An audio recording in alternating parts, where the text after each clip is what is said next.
দর্শক শ্রোতা কথা বলছিলাম আরব আমিরাতের দুবাই শহর থেকে গতানুগতিক গত সপ্তাহেও আমি একবার আপনাদের সাথে অনলাইনে কথা বলেছিলাম।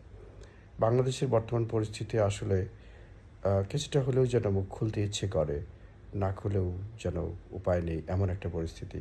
হাওয়েভার, আজকের এই মানুষ তার নিজের নাগরিক অধিকারকে রক্ষার্থে আজকে ১.৫ বছর বা ১৪ মাস পর হঠাৎ করেই ব্যাপক ব্যাপক সাড়া অথবা জনগণের তার নিজের নিত্য নৈমিত্তিক জীবন ব্যবস্থাকে একেবারে অচল করে দিয়ে সারাটা দিন তার কর্মজীবন থেকে এতগুলো আওয়ার বন্ধ করে দিয়ে তার যে ক্ষোভ এবং দুঃখ প্রকাশ করলো, সেটা বোঝবার মতো ডেমোক্রেসি অথবা বোঝবার মতো যে হার্ট অথবা যে সংবেদন, সেটা কি রাষ্ট্রের আছে আজকে বাংলাদেশে, যারা রাষ্ট্র ব্যবস্থা চালাচ্ছেন?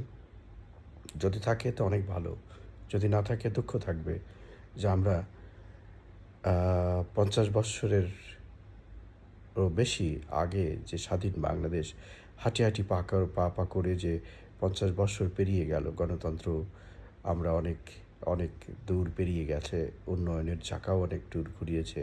সেখানে আমরা কতটা ভদ্রভাবে অন্যের চাহিদাকে, অন্যের কমান্ডকে বা অন্যের দুঃখকে আমরা রেসপন্স করতে শিখেছি, সেটা অবশ্যই আজকে মূল্যায়ন করবার কথা। আপামর মানুষ ধরে নেওয়া হয় যে তারা কষ্টে আছে। আপামর সিস্টেমকে ভেঙে ফেলা হয়েছে। যদিও সেটা একেবারেই সর্বজন স্বীকৃত। প্রত্যেকটা রাষ্ট্র, পৃথিবীতে যতগুলো রাষ্ট্র আছে সব রাষ্ট্র চলার জন্য একটা তার বিধিবদ্ধ একটা সংবিধান থাকে। বাংলাদেশ তার বাইরে নয়। তার জন্মের একেবারেই রক্তাক্ত জন্ম, যেখানে প্রায় ৩০ লক্ষ শহীদের রক্তের বিনিময়ে যে স্বাধীনতা, সেই স্বাধীনতার একটা সংবিধান তারা রচনা করে গিয়েছেন। সেটা দিয়েই ৫০ বৎসর যে স্বাধীন বাংলাদেশ চলল এবং হাজার বছর তাকে চলতেই হবে। সেই ক্ষেত্রে কেন আমরা সেই সাংবিধানিক রুলে আজকে সরকার পরিবর্তনের প্রায় ১.৫ বৎসর, যেটা নিয়ম অনুযায়ী ৩ মাসের মাথায় ইলেকশন হবার কথা, আমরা সেটা করতে পারিনি? কোন গোত্র বা কেন কারা এটাকে মানে প্রভাবিত করছেন, অথবা এটাকে দেরি করে তার কৌশলে তাদের স্বার্থকে সিদ্ধি করার চেষ্টা করছেন? আপামর এই মানুষগুলোকে নিয়ে যারা ভাবেন না, তাদেরকে নিয়ে আজকে জনগণ ক্ষিপ্ত হতে শুরু করেছেন। দলবল নির্বিশেষে তারা রাস্তায় নামতে শুরু করেছেন। সত্যিকার অর্থে এটা এটা এটা কাম্য নয়, কিন্তু কী বা করার আছে মানুষের? কী বা করার আছে? হিংস্র হয়ে তো আর কিছু করা যাবে না, তাই না? ধ্বংস, রক্তক্ষয় অথবা আগুন জ্বালিয়ে এটা তো কোনো গণতন্ত্রের ভাষাও হতে পারে না।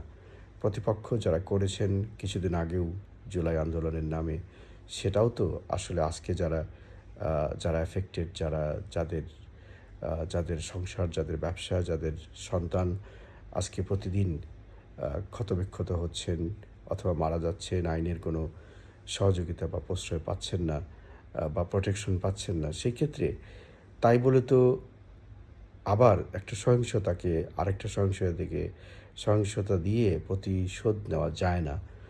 সে অর্থে আমি ধন্যবাদ জানাবো আজকে যারা জনগণ বা সাধারণ মানুষ যারা এই ডাকে সাড়া দিয়ে খুবই পিসফুলি একটা তারা লকডাউনকে তারা সরি লকডাউনকে তারা উদযাপন করেছেন অথবা সাড়া দিয়েছেন। সে অর্থে আমি বলব যে এই পিসফুল যে মানুষের ক্ষয়ক্ষতি না করে যে কোনো কিছু করার যে প্রবণতা, সেটা আমার মনে হয় এটা গুড কালচার। এবং যারা বরঞ্চ ক্ষতিগ্রস্ত হয়েছে, যারা কর্মজীবনে, যারা রিক্সা অথবা দৈনন্দিন জীবনযাত্রায় তাদের জীবিকার অনেকেরই ক্ষতি হয়েছে, সেটা আমার মনে হয় দায়িত্বশীল নাগরিক হিসেবে সবাইকে দুঃখ প্রকাশ করা উচিত, অথবা তাদের ক্ষতিপূরণেরও একসময় ব্যবস্থা থাকা উচিত বলে আমি মনে করি ডেমোক্রেটিক কান্ট্রিতে। সরি। তো আমার আমার দৃষ্টিকোণ থেকে যেটা মনে হয় যে আজকের এই সাড়া এবং এই পিসফুল যে দুঃখ প্রকাশের যে মাধ্যম, সেটা জনগণ করেছেন এবং তার জন্য আমি সবাইকে ধন্যবাদ জানাচ্ছি। ভালো থাকবেন, সুন্দর থাকবেন।